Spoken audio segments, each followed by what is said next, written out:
Hello viewers, Assalamu alaikum. Welcome to my new blog number 5.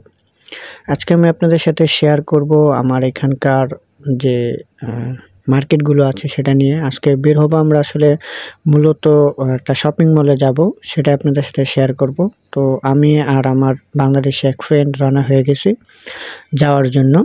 তো আমরা একটা scooty ভাড়া নিয়ে চলে গেলাম। সেই স্কুটির আশেপাশে সিনারিগুলো দেখতে থাকেন। তো আমরা এখন মূলত বের হয়েছি শপিং করার জন্য, দেখি কি কি পাওয়া যায়। আসলে ওর একটা ফোন দরকার ছিল, তো এক চাইনিজের কাছ থেকে অ্যাড্রেস নিয়ে আমরা রওনা দিলাম। তো যেতেছি, আশেপাশে যত সিনারি ছিল সবই দেখলাম। তো এইভাবেই যাচ্ছি। তো কিছু দূর যাওয়ার পর দেখলাম এই রাস্তাটা অনেক চেনা, ভালোই লাগে, খারাপ লাগে না।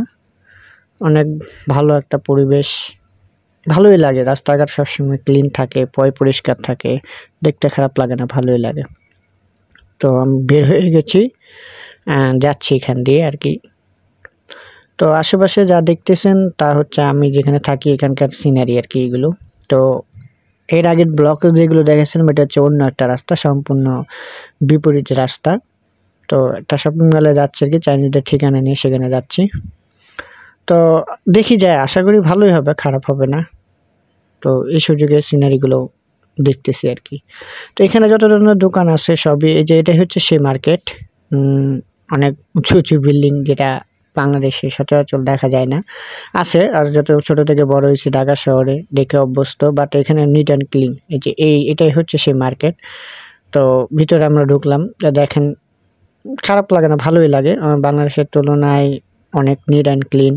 এখানে যারা দেখতেছেন সব চাইনিজ, নিত্যদিন প্রতিদিনের মতো, মানে আমাদের দেশে যেরকম একটা উৎসব হলে, তারপরে আপনার ওই মেলা টেলা হলে শপিং মলগুলো থাকে যেরকম সাজানো গোছানো, এখানে মনে হয় প্রত্যেক দিনই ফেস্টিভ্যাল থাকে। মানে কখনো আমি দেখি নাই যে অগোছালো কোনো কিছু কিংবা নর্মাল দিনের মতো, প্রত্যেক দিনই এখানে মনে ফেস্টিভ্যালের মতনই সাজানো গোছানো থাকে। তো এটা হচ্ছে একটা কসমেটিক্সের দোকান, মেয়েদের সামগ্রীগুলো। বাট এই মার্কেটগুলোতে এইগুলো খুব এক্সপেন্সিভ। তো এই যে একটা গাড়ি দেখতেছেন, এটা খেলনা বাচ্চাদের। তো এই ধরনের দৃশ্য বাংলাদেশে সচরাচর দেখা যায় না, যে মার্কেটের উপরেই এখানেই গাড়ি চলতেছে। হয়তো বা যমুনা ফিউচার পার্ক কিংবা বসুন্ধরাতে এই ধরনের হয় কিনা আমি জানি না, আমি কখনো দেখি নাই। তবে এখানে এসে দেখতে পেলাম। এই যে দোকানগুলো দেখতেছেন এগুলো সব প্রত্যেকটা হচ্ছে লটারি খেলা, এক ধরনের টাকা দিয়ে বিটকয়েন কিনা কিংবা করে এখান থেকে নেয় পুতুল, মানে মেয়েদের যারা আছে বাচ্চারা থাকে আর কি, তাদের খেলনাটা নেয় এখান থেকে। সাধারণত সিনারি হয়, দেখতে খুবই সুন্দর, ভালো লাগে, খারাপ লাগে না এই ধরনের সিনারিগুলো। তো এটা হচ্ছে স্পা আর কি, যারা হলে আর কি করার জন্য আর কি ওই বসে এখানে ব্যায়াম করে বা জিম করে। তো এখান থেকে অনেক সিনারি দেখা যায়। তো এই সুযোগে নিজের একটু দেখা নিলাম। তো এই লিফট দিয়ে উপরে উঠছে আর কি। তো এখান থেকে চলে যাচ্ছে আমাদের। তো ভুল অ্যাড্রেসে চলে আসছে, আবার নিচে নামতে হইতেছে, কারণ ও আমার ফ্রেন্ডে খুঁজে দেখলো যে এখানে কিছু নাই। তারপর আমরা আবার নিচে নামলাম। এটা হচ্ছে ইমেক্স মার্কেট আর কি, এই মার্কেটটার নাম। তো আবার উপরে উঠে আবার নিচে নামতেছি।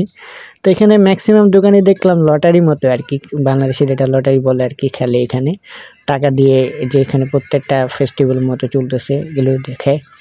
তো এখানে রেস্টুরেন্টও আছে অনেক ধরনের। এই যে এটাই সেটা, আর যে এতক্ষণ ধরে দেখলেন পুতুল, এখানটা গেমের মতো করে টাকা দিয়ে বা আরএমবি দিয়ে যে কিনে নেয়, সেটা হচ্ছে যে করে যেটা ফালায় আর কি, বা যে যন্ত্রটা এখানে দেওয়া হয় আর কি, যে প্রসেসগুলো করা হয়। তো সেটা হচ্ছে 1 টাকা দিয়ে যে কয়টাই পুতুল তুলতে পারে সে কয়টাই তার নামে হয়ে যায় আর কি, তার নিজের হয়ে যায়। এই যে বাচ্চাটা, চাইনিজ এক বাচ্চা খেলতেছে, এইটা দেখেন। এইভাবে হয়তো একটা ঘড়ি সে নিবে না, আবার ঘুরে গেছে। তো এভাবেই চলতে দেখা যায় এখানে। আশেপাশে যে দোকানগুলো দেখতে পাচ্ছেন, এখানে সব কিছুই প্রচণ্ড দাম, খুব এক্সপেন্সিভ, প্রচণ্ড দামের জিনিসপত্র আর কি। এখানে বড়রা ছোটরা খেলে এমন না, বড়রাও এখানে এই ধরনের জিনিস নিয়েই খেলাধুলা করতেছে। দেখেন, আমার মনে হয় শপিং মলে ম্যাক্সিমাম এইগুলোই আছে। তো এগুলোই বেশি ম্যাক্সিমাম আছে। এই যে পোশাকগুলো দেখতেছেন, এগুলো হচ্ছে খুবই এক্সপেন্সিভ। আর সচরাচর বাঙালি ছেলে বা অন্য দেশের মানুষের আমরা যারা আছি, আমরা আসলে পিংডত বা অনলাইনে অর্ডার করি। তো সরাসরি গেলে সো এক্সপেন্সিভ, তো সেটা আর কেনা হয় না এভাবে। তো এখানে যে বাচ্চারা দেখতে পাইতেছেন, এই যে বাচ্চাগুলো খেলাধুলা করতেছে, আমাদের দেশে হলেও ছোট বাচ্চাদের তো সহজে কুল থেকে নামাইতে চায় না, অথচ চাইনিজরা খুব পরিশ্রমী। ছোট ছোট বাচ্চাদেরকে এই ধরনের প্রশিক্ষণ দিয়ে আগে থেকেই তারা তৈরি করে রাখে বা প্রশিক্ষণ দেয়, তারা কোনো কিছুতে ভয় পায় না। যে স্কুটার বা স্কেট করার মতো একটা রিক্সি খেলা কিংবা এক ধরনের রিক্সি ট্রেনিং, সেটা বাচ্চা কাল থেকেই চাইনিজরা ওদের বাচ্চাদেরকে দিয়ে থাকে। তো এই পোশাকগুলো দেখতেছেন, এই পোশাকগুলো প্রচণ্ড পরিমাণ দাম। এই তো একটু কাছে যা দেখলাম যে মেড ইন বাংলাদেশ, তখন নিজের কাছেও ভাল লাগে যে আসলে এই জিনিসগুলো বাইরের দেশে এসে যখন দেখতে পাই যে না, আমাদের দেশে কিছু আছে, বিশেষ করে পোশাক শিল্প। তো মেড ইন বাংলাদেশ দেখলে গর্বে নিজের বুকটা ফুলে ওঠে। তো সেটা সবাই চায় যে নিজের দেশে জিনিস দেখলে গর্ব থাকবে না কেন। তো এটা দেখতেছেন একজন টিচার সেটা প্রশিক্ষণ দেওয়াচ্ছে, প্রত্যেকটা বাচ্চাদেরকে প্রশিক্ষণ দেওয়াচ্ছে। তো এখানে স্কুটি করার জন্য বাচ্চারা আরামসে খেলতেছে, দেখতেছে।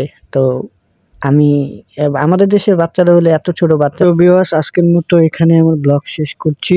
দেখা হবে আবার পরবর্তী কোনো ব্লগসে। সে পর্যন্ত সবাই ভালো থাকবেন, সুস্থ থাকবেন। আল্লাহ হাফিজ। আসসালামু আলাইকুম।